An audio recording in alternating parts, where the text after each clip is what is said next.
Alors, encore une machine un peu barbare, l'Aquabike Performing, mais Justine l'a testée, elle nous en parle.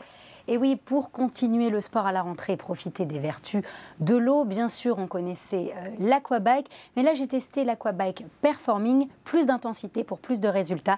On regarde. Pour affiner sa silhouette en douceur, sans brutaliser les articulations, on connaît tous l'Aquabike. Mais connaissez-vous l'Aqua Performing, un cours d'Aquabike très intense?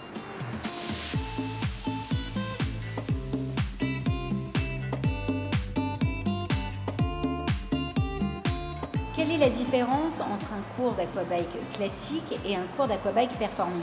Alors, vous connaissez les vertus de l'Aquabike, raffermir la peau, travailler le bas du corps. Un cours d'Aquabike Performing, ça va vous permettre de pousser le travail plus loin et d'être plus intense sur les variations de rythme. Du coup, comme on va plus loin dans le temps, on travaille plus et on travaille mieux. La séance d'Aqua Performing débute par un mini-échauffement à allure modérée avant de passer aux choses sérieuses et un pédalage plus rapide. On lance le pédalage en avant et on part pour les 10 premières secondes à bloc de chez bloc dans 3, 2, 1.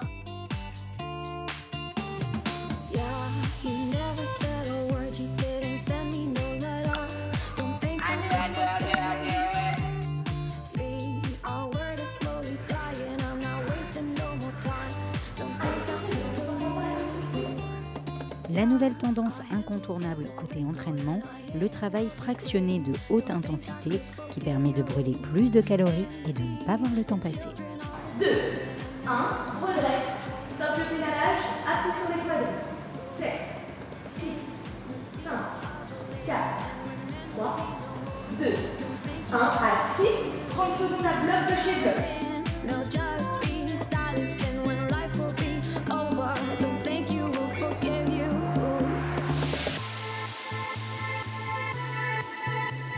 Le travail fractionné, ça vous permet de couper votre vitesse et avoir une récupération, ce qui permet aux gens de s'investir plus et de sentir plus la douleur que procure le mouvement. Et c'est plus ludique aussi. Exactement, et ça apporte une certaine animation au cours. Après avoir bien sollicité les muscles des jambes, on passe au gainage des abdos, histoire d'avoir un travail complet de tout le corps.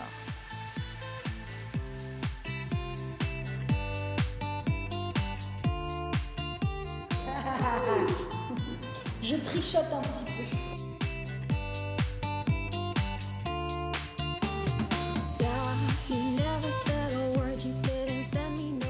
Ça y est, j'ai terminé mon cours d'Aquabike Performing. 55 minutes à fond, dans 5 minutes d'étirement sur le vélo.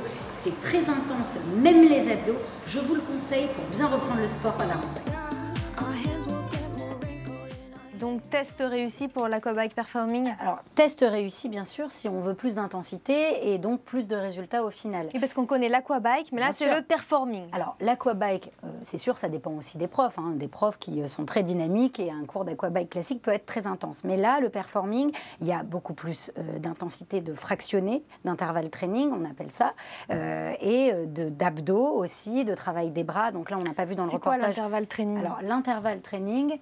Christophe, est-ce que je laisse répondre Christophe? Non, allez-y Justine. C'est un entraînement avec intervalle, c'est-à-dire qu'on est intense à un moment donné, avec des temps de pause, et puis on reprend. Voilà. Est-ce que c'est ça? L'avantage de ça, c'est de travailler en puissance et d'avoir justement des moments de récupération. La récupération doit faire partie de l'entraînement, justement, pour redescendre, pour mieux repartir. Et ce qui permet de booster justement un peu le résultat. On l'a vu dans le reportage, quand elle décompte 10, 9, 8, alors c'est des temps de pause très courts, bien sûr. Mais on fait quoi pendant ces temps de pause? Rien? Ah bah rien. Enfin si, là, elle nous disait gainer. C'est la récupération active. Voilà. D'accord. Rentrez votre ventre, voilà, on est toujours très actif. Alors, les vertus, bien sûr, sont les mêmes vertus que pour un cours classique. Amélioration de la circulation sanguine, de l'aspect de la peau. Contre la cellulite, c'est bien sûr parfait. Accessible à tous, pourquoi? Parce que c'est dans l'eau, donc on limite les chocs articulaires. En plus de ça, on a l'option de résistance qu'on peut donc augmenter ou pas.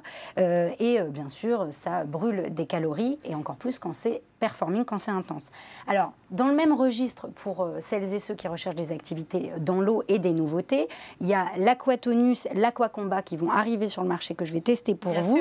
L'Aquatriathlon qui existe déjà depuis quelques années, qui est un circuit training en fait de différentes activités dans l'eau, et puis toutes les activités de danse dans l'eau qui font un carton comme l'Aquazumba. Ça plaît beaucoup justement le côté aquatique, faire du sport. Pourquoi? Qu'est-ce que ça rajoute, Christophe? Parce que c'est du...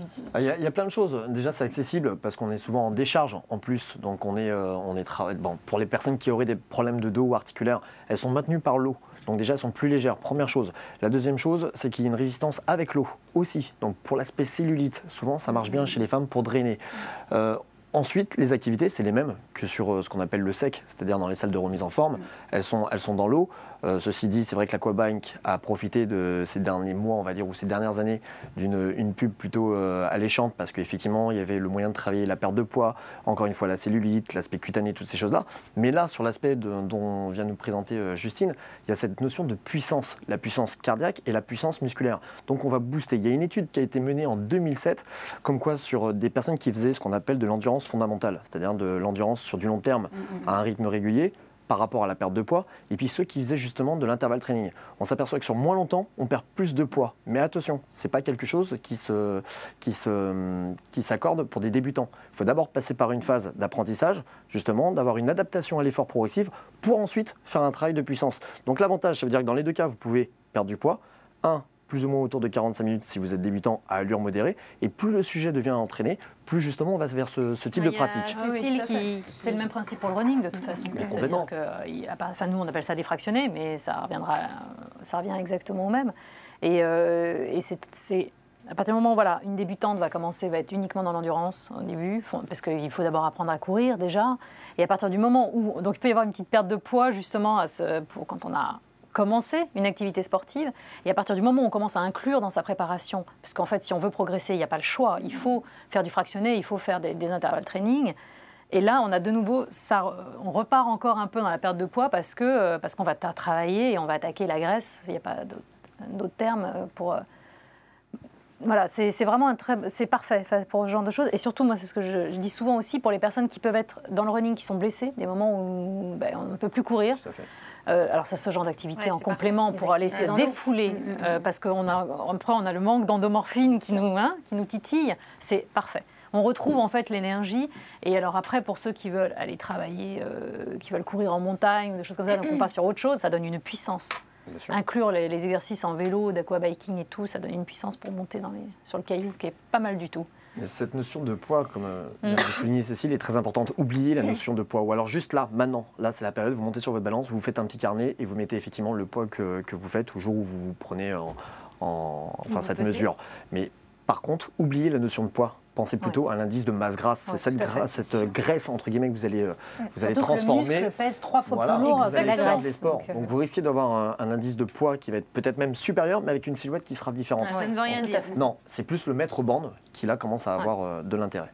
D'accord. Merci beaucoup d'avoir testé. Donc on valide pour l'Aquabike Performing. Vous pouvez y aller. Justine a testé et elle a aimé.